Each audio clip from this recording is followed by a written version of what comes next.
Kali ini kita akan belajar tentang asumsi dan implikasi serta kebutuhan dan motivasi yang dibutuhkan dalam pembelajaran orang dewasa. Penasaran kan? Langsung saja yuk kita lihat cuplikan video berikut ini. 6 asumsi dan implikasi dalam pembelajaran orang dewasa. Yang pertama, kebutuhan untuk mengetahui suatu hal. Kebutuhan mengetahui suatu hal berarti bahwa orang dewasa sangat membutuhkan pengetahuan dan wawasan untuk dijadikan bekal melakukan suatu kegiatan. Mereka dapat dengan mudah memilih dan memilah materi apa saja yang akan dipelajari dan apa saja yang tidak akan dipelajari. Yang kedua, konsep diri. Konsep diri berarti bahwa orang dewasa adalah pribadi yang bergerak dari masa ketergantungan menuju tahap mandiri. Dalam proses pembelajaran orang dewasa, tidak ada kondisi di mana saling dipaksakan. Implikasi dari adanya konsep diri yaitu dengan penciptaan iklim yang sesuai dan pembelajar diikutsertakan dalam mendiagnosis kebutuhan belajar. Yang ketiga, pengalaman. Orang dewasa memiliki banyak pengalaman sepanjang hidupnya, yang bahkan lebih banyak daripada fasilitator. Mereka mempunyai pola pikir yang maju dan pasti. Implikasi dari adanya asumsi tersebut adalah penekanan proses belajar mengajar yang praktis, seperti diadakannya proses diskusi dan sekolah praktik lapangan. Yang keempat, kesiapan untuk belajar. Kesiapan untuk belajar bagi orang dewasa, mereka cenderung memprioritaskan pelajaran yang sesuai dengan kehidupan sosial. Orang dewasa mau belajar untuk meningkatkan taraf hidup dan sebagai tuntutan sebagai pekerja, orang tua, dan pemimpin.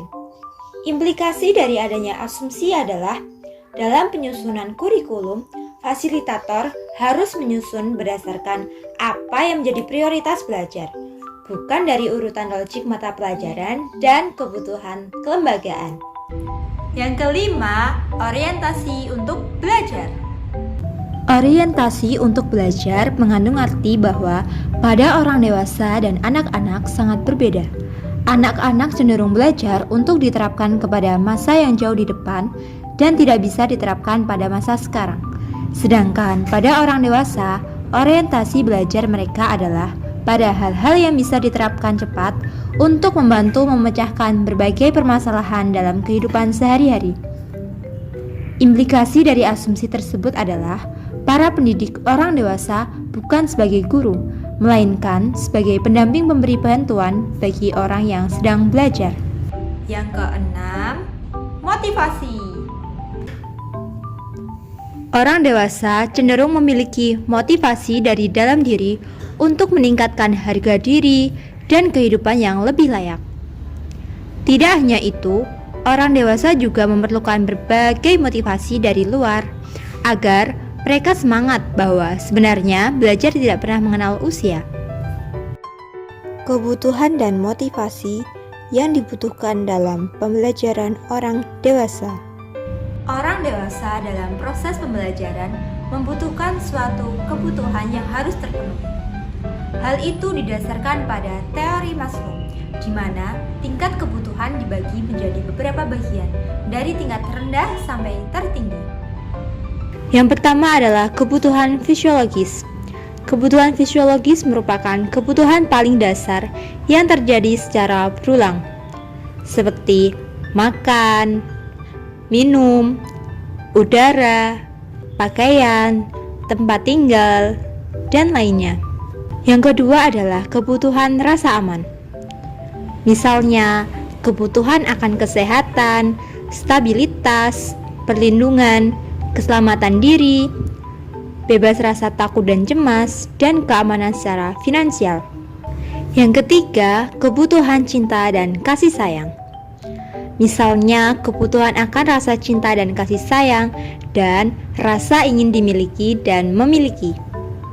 Yang keempat, kebutuhan harga diri. Seperti kebutuhan menghargai diri sendiri dan mendapatkan penghargaan dari orang lain. Yang kelima adalah kebutuhan aktualisasi diri. Kebutuhan ini merupakan tingkat kebutuhan yang paling tinggi, merujuk pada pencapaian seluruh bakat, potensi, dan kemampuan menjadi manusia seutuhnya. Dalam proses pembelajaran orang dewasa, terdapat dua jenis motivasi yang sangat dibutuhkan. Yang pertama, motivasi dari dalam diri atau intrinsik, dan motivasi dari luar atau ekstrinsik. Dalam menumbuhkan motivasi orang dewasa untuk belajar, diperlukan berbagai strategi yang harus dilakukan. Yang pertama, pemberian pujian. Yang kedua, menggunakan metode yang sesuai. Dan yang ketiga, menggunakan media pembelajaran yang sesuai dengan tujuan belajar.